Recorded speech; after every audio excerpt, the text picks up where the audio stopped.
Pagi ini cuaca cukup cerah, mengiringi langkah kaki saya yang memang tidak bergerak cepat.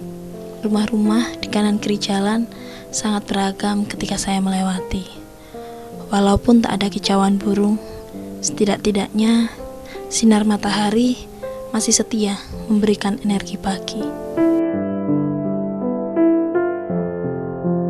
Tanpa sengaja, penglihatan saya terdiam, memandang seorang ibu tampak tergesa, membawa sebuah wadah di genggaman. Mau kemana, Bu? Entah mengapa rasa keingintahuan saya muncul begitu melihat wadah yang tampak menggoda. Padahal bentuknya pun biasa saja. Wah, ikut Bu. Iya, Saya mari. mau tahu tempat nyuciinnya. Iya. Ini tempatnya, Bu. Iya, tempatnya.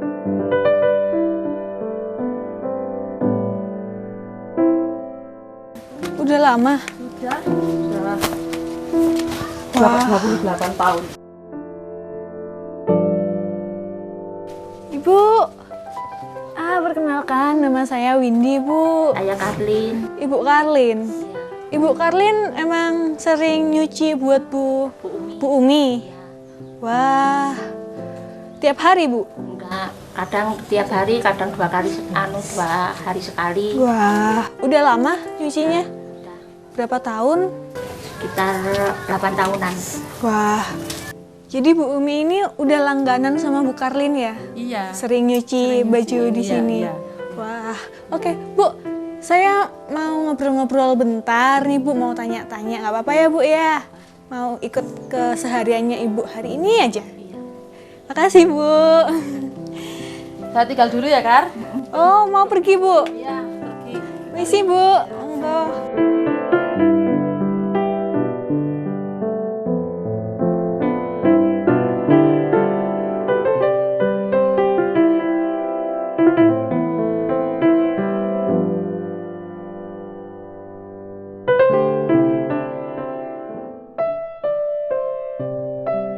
Namanya Bu Karlin. Di usianya kini melakukan pekerjaannya sebagai buruh cuci. Pekerjaan ini dilakukan sudah cukup lama. Berawal ketika kedua kakinya mulai merasakan sakit, hingga Bu Karlin mengalami kelumpuhan dan tak dapat berjalan lagi. Ketika itu Bu Karlin bekerja sebagai buruh di sebuah pabrik rokok. Ketika itu pula pekerjaan tersebut tak dapat dilanjutkan lagi. Hingga kini, Bu Karlin tak lepas dari kursi roda sebagai penopang tubuh. Jadi nyucinya kapan biasanya Bu?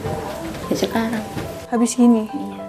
Saya ikut ya Bu ya? Iya. Lihat sama bantu-bantu juga. Di mana Bu nyucinya? Di sana. Di sana. Ayo Bu.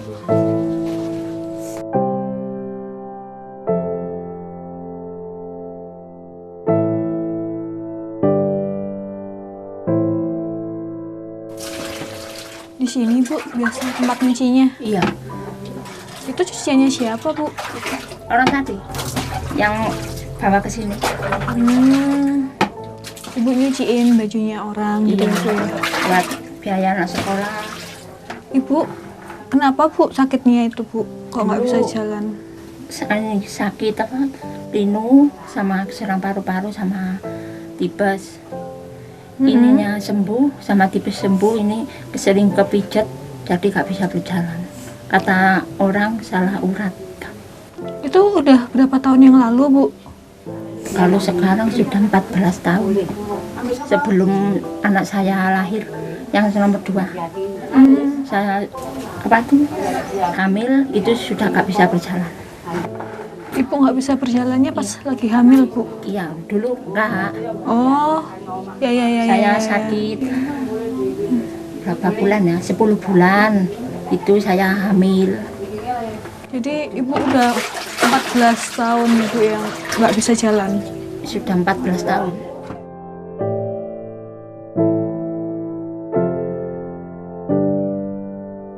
Seperti inilah Bu Karlin mengawali hidup setiap hari.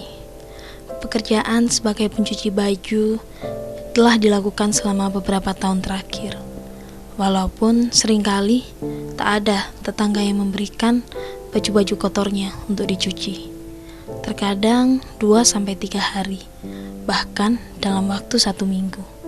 Jika sudah begitu, Bu Karlin hanya terdiam, karena dengan kekurangannya tak dapat berbuat apa-apa. Hanya beberapa tetangga saja yang sering membantu.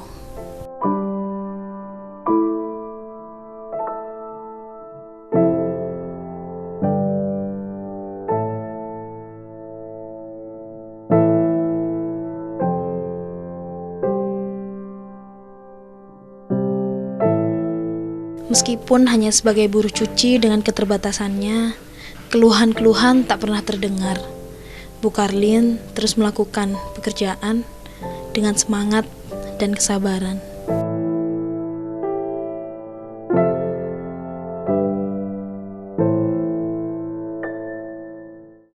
Bu Karlin 36 cucian, ya punya tetangga. Udah 8 tahunan. Iya. Dulu ada itu menanam raket yang mata ayam tuh, yang hitam-hitam itu. Sekarang nggak ada. Yang kerja di sana sudah berhenti. Nggak ada bawa yang ke sini. Itu kalau malam, kalau siang ngasuh anak kecil ini, itu masih bayi. Sekarang enggak, sudah ke sekolah.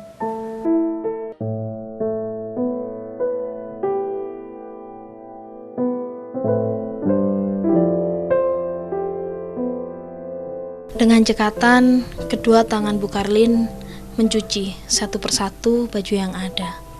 Tempat mencuci yang sempit membuatnya tak leluasa bergerak. Belum lagi, Bu Karlin hanya seorang diri mengerjakan pekerjaannya. Tetapi semua kendala yang dihadapi tak membuat semangat Bu Karlin seperti warna pakaiannya mulai pudar. Kendala yang dihadapi adalah warna-warna cerah dalam pekerjaannya.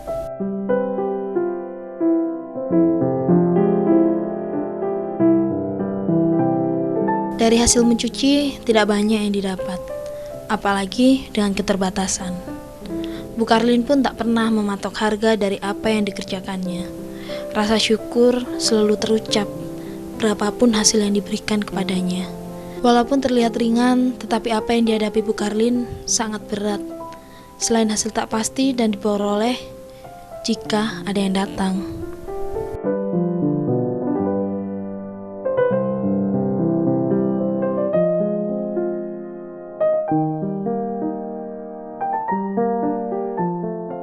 Kalau 60 itu 2.500. Itu kalau berapa itu 40 itu loh. Itu sampai semalam. Itu penghasilannya cuma 10.000. 10.000 ya? Iya, semalam suntuk nggak tidur. Sendiri. Kalau pagi dibantu anak-anak, kalau siang itu ya sendiri, kan anak-anak satu kerja satu sekolah. Baru lulus SMP yang sang kerja, yang satu baru SMP kelas 1.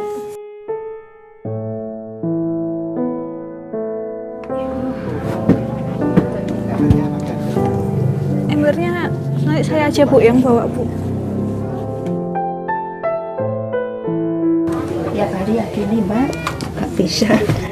Aduh, Ibu nggak ada yang bantuin gitu Bu. Maaf Mbak. Oh iya.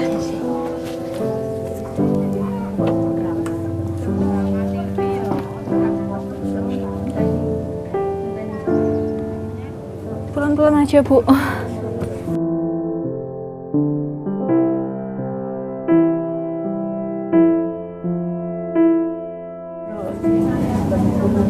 Ini ya yang susah. Iya.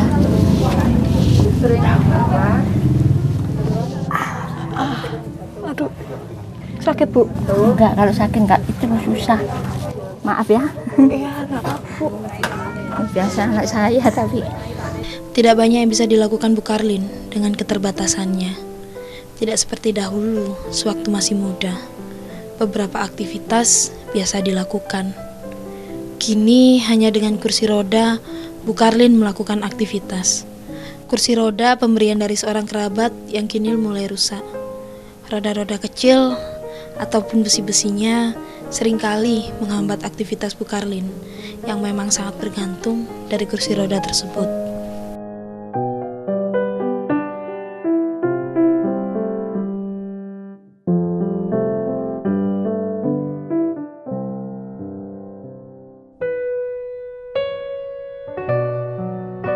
Jangankan untuk membeli kursi roda baru, untuk memperbaiki bagian-bagian yang rusak saja sangat sulit baginya.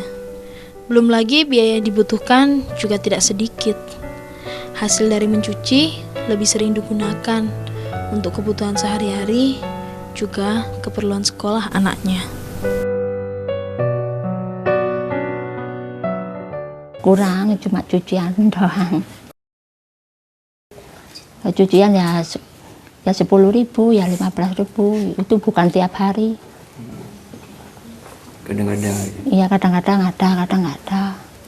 Ya, sering nganggur. Iya. Kak, nanti kalau minjam kembaliannya gimana? Jadi nggak pernah Ibu? Nggak pernah. Kalau ada ya masa, kalau nggak ada ya enggak. Ya dari cuci ya dari suami sedikit-sedikit.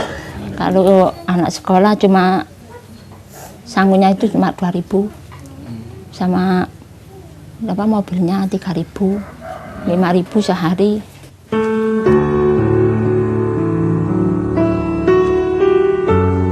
Saat terdiam, masa lalu sering menghampiri.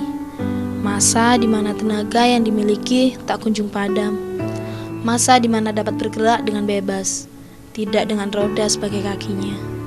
Juga masa di mana menunggu sang suami pulang dengan peluh dan senyuman. Tetapi Bu Karlin tak pernah larut. Kini anak-anaknya lah yang membuat dapat tersenyum dan terus bersemangat memenuhi kebutuhan hidup sehari-hari, meskipun hanya sendiri di atas kursi roda.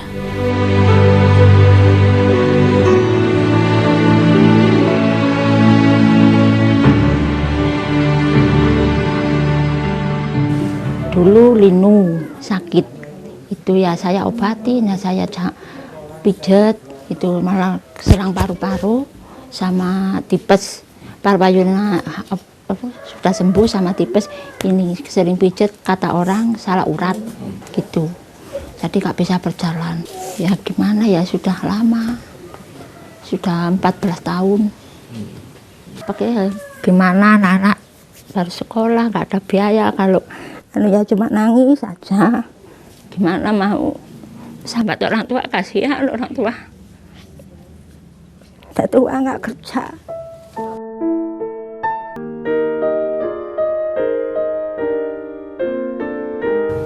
Bu, itu siapa, Bu? Oh, itu anak saya. Assalamualaikum. Waalaikumsalam. Adek. Wah. Oh, belum kenalan tadi, Dek. Saya Windy. Anaknya Ibu Karlin. Yang nomor berapa? Berdua, Habis dari mana? Pulang sekolah ya? Kelas berapa? kelas 1. Kelas 1 apa? SMA, SMP. Naik apa tadi pulang sekolahnya? Naik mobil, Naik mobil. antar jemput. Oh, antar jemput ya. Dek, saya tadi habis ngobrol-ngobrol sama ibu, sama lihat ibu nyuci. Sekarang cucinya udah selesai, tinggal jemur aja. Biasanya adek ya yang bantuin jemur. Nah, biasanya jemurnya di mana, Dek? Saya mau jemur nih. Di situ Di situ. Ah, ya. Kalau gitu saya jemur ya, Dek ya. tunggu dulu, Mbak. Saya ganti baju dulu, nanti jemput berdua. Adek Irma mau jemur sama saya juga, bantu-bantu. Makasih, Dek. Iya, Dek. Ganti baju dulu, saya tunggu ya, Dek ya. Jadi Ibu kalau mau jemur nungguin Dek Irma pulang sekolah dulu ya, Bu ya? Enggak, saya sudah siap. Oh, mau jemur sekarang? Ayo deh.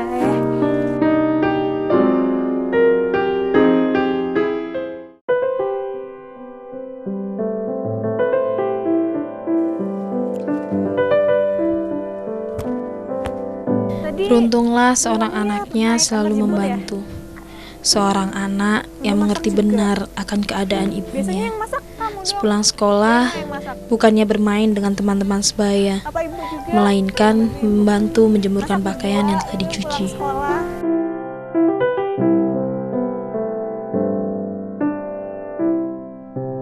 Namanya Irma. Walaupun masih remaja, tetapi setiap hari lebih sering menghabiskan waktu untuk membantu ibunya di rumah, menjemur pakaian, ataupun melakukan pekerjaan rumah lainnya. Semua dilakukan sebagai wujud bakti seorang anak terhadap orang tua. Ada tetangga kalau ada masakan gitu ya dikasih, itu tetangga sering ngasih masakan itu, daripada dibuang lebih baik saya minta buat anak-anak.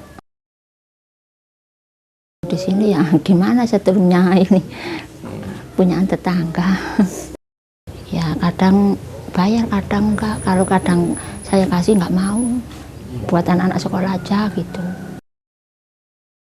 Rumah sendiri tapi ini bukan membangun sendiri, ini bangun orang kampung sama bantuan dari Pak Lendra. Gitu. Iya. Udah semua deh. Sudah. Terus habis ini ngapain? Masak di dalam. Oke, ayo. Ikut ya, bantu-bantu. Bu, cuciannya udah selesai dijemur semua nih, Bu. Tadi katanya Dek Irma, biasanya abis Dek Irma jemur-jemur, masak ya, Bu ya? Ayo, Bu. Saya boleh bantuin nggak, Bu? Mau masakan ini? Ya, Bu. Dapurnya di mana, Bu?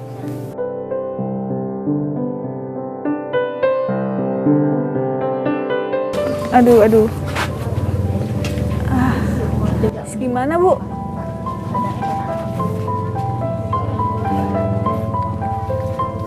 Nyalain kompornya gimana nih caranya, Bu?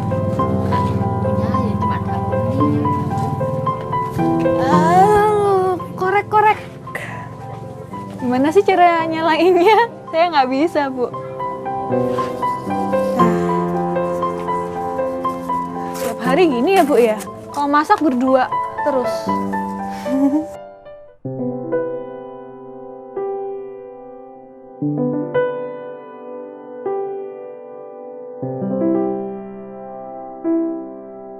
Bukanlah waktu singkat untuk bertahan hidup seorang buruh cuci. Penghasilan tak pasti maupun saingan yang ada membuat Bu Karlin mengerti benar akan hidup yang dijalani. Bantu masak sama bantu jemur. Bantu bersih-bersih juga. Bersih-bersih nyapu gitu, Bu. Beres-beres rumah ya, Bu. Wah.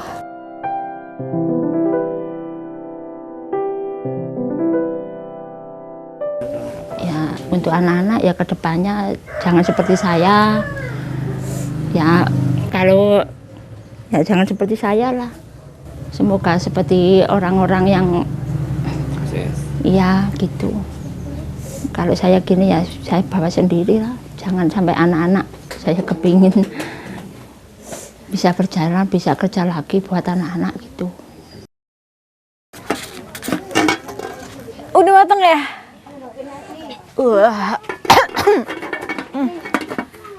Yaudah dek, Bu, mau ngobrol-ngobrol lagi nih tapi di depan aja, ada sesuatu ya. Ayo, Bu. Gimana nih, Bu? Hari ini saya kan udah banyak ngobrol-ngobrol sama Ibu, sama Dek Irma juga.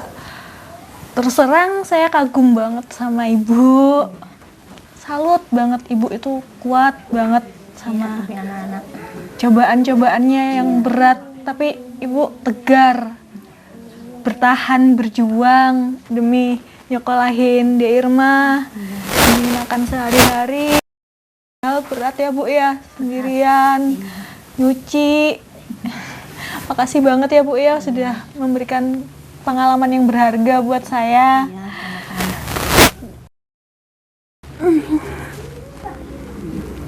Saya salut banget sama Ibu. Terima kasih. Saya ingat sama Ibu saya yang di rumah, sama orang tua saya yang juga kerja mati-matian buat ngekolahin saya, biayain kuliah saya. Dan saya nggak pernah tahu kalau ternyata sebegini berat cari uang itu, Ibu ya. Ini, Bu, ada bingkisan dari Dama TV, mohon diterima ya, Bu ya. Semoga bermanfaat semoga bisa bantu-bantu nambahin uang sekolahnya Dek Irma. Terima kasih. Adek juga, adek udah bagus banget tiap hari bantuin ibu ya Dek ya. Sekolah juga yang pintar, ibu susah banget cari uang. Ya semoga adek bisa sekolah yang tinggi, bisa kerja, bisa dapat uang, bisa bantu-bantu ibu terus. Makasih banget Bu, Dek. Saya pamit pulang dulu. Ya, terima kasih ya. Iya Bu. Maaf kalau ada kesalahan sama Mbak. Iya Bu, sama-sama. Makasih banget. Udah Kak pulang dulu Dek. Baik-baik di rumah, jaga ibu di rumah. Saya doakan semoga dapat rezeki biar bisa buat biaya pengobatan ibu ya Dek ya. Saya pamit pulang dulu. Misi.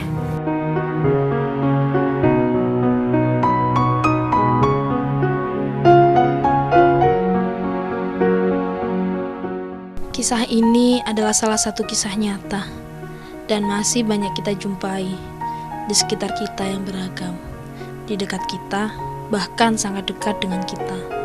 Kisah sebuah keluarga sederhana dengan keterbatasannya, keluarga kecil yang terus berjuang dengan semangat, kesabaran, juga senyum mereka.